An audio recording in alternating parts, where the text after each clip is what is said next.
എല്ലാവർക്കും ഡിഎസ് കിച്ചണിലേക്ക് സ്വാഗതം. ഇന്ന് ഞാൻ ഒരു സിമ്പിൾ ആയിട്ടുള്ള റെസിപ്പി ആയിട്ടാണ് വന്നിട്ടുള്ളത്. അത് എന്താണെന്ന് നോക്കാം.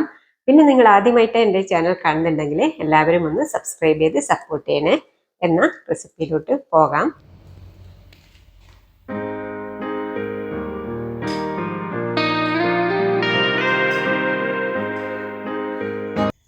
വെള്ളയപ്പം ഉണ്ടാക്കാൻ വേണ്ടി ഞാനിവിടെ 1 കപ്പ് നിറച്ച് മുത്താറി പൊടിച്ചതാണ് ഇട്ട് കൊടുക്കുന്നത്. ഇതിട്ട് കൊടുത്തതിന് ശേഷം നമ്മൾ 1/2 കപ്പ് ഗോതമ്പ് പൊടിയാണ് ഇട്ട് കൊടുക്കുന്നത്. അതിലേക്ക് 2 ടേബിൾ സ്പൂണോളം ചോറും കൂടി ഇട്ട് കൊടുക്കുന്നുണ്ട്. ഞാനിവിടെ മട്ടേരിൻ്റെ ചോറാണ് ഇട്ട് കൊടുക്കുന്നത്. ഇതും കൂടി ഇട്ട് കൊടുത്തതിന് ശേഷം നമ്മൾ 1 ടീസ്പൂണോളം ഈസ്റ്റാണ് ഇട്ട് കൊടുക്കുന്നത്. ഇനി ഇതിലേക്ക് 1 ടേബിൾ സ്പൂണോളം പഞ്ചസാര ഇട്ട് കൊടുക്കുന്നുണ്ട്. പാകത്തിന് ഉപ്പും കൂടി ഇട്ട് നമ്മൾ ഒരു അരമുറി തേങ്ങയുടെ പാലെടുത്ത് വെച്ചിട്ടുണ്ട്. അതും കൂടി ഒഴിച്ചു കൊടുത്ത് എല്ലാം കൂടി നല്ലതുപോലെ മിക്സാക്കി എടുത്തിട്ട് വരാം.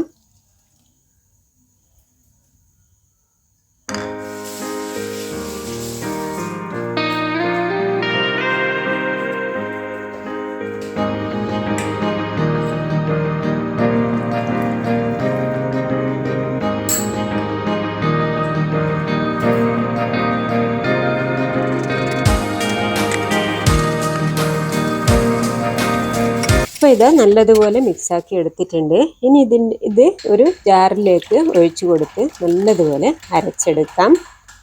നന്നായിട്ട് ചോറെല്ലാം അരഞ്ഞു വരണം.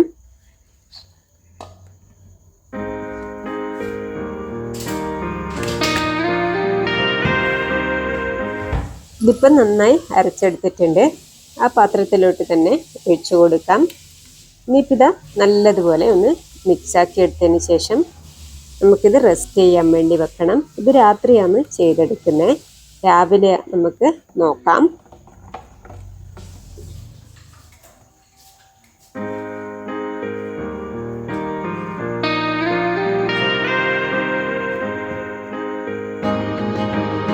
രാവിലെ ആയിട്ടുണ്ട്. തുറന്നു നോക്കാം. ഇതാ മാവെല്ലാം പൊങ്ങി വന്നിട്ടുണ്ട്. ഇനി നമുക്ക് വെള്ളയപ്പം ഉണ്ടാക്കിയെടുക്കാം. ഇപ്പം മെല്ലെ മെല്ലെ ഇളക്കി മിക്സാക്കി എടുക്കാം. ഇനി വെള്ളയപ്പം ചുട്ടെടുക്കാം. ഇതാ ഒരു പാൻ വെച്ചിട്ടുണ്ട്. അതിലേക്ക് വെള്ളയപ്പത്തിൻ്റെ കൂട്ട് ഒഴിച്ചു കൊടുക്കണം. മൂടി വെച്ച് നമുക്ക് വേവിച്ചെടുക്കാം.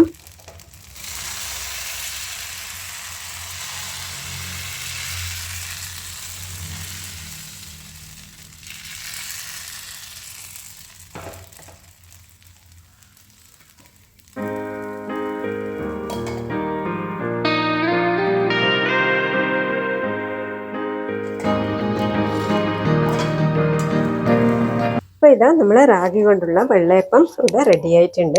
നിങ്ങളെല്ലാവരും ട്രൈ ചെയ്ത് നോക്കിക്കൊള്ളൂ കേട്ടോ. ഹെൽത്തി ആയിട്ടുള്ള ഒരു വെള്ളയപ്പമാണ് ഇത്.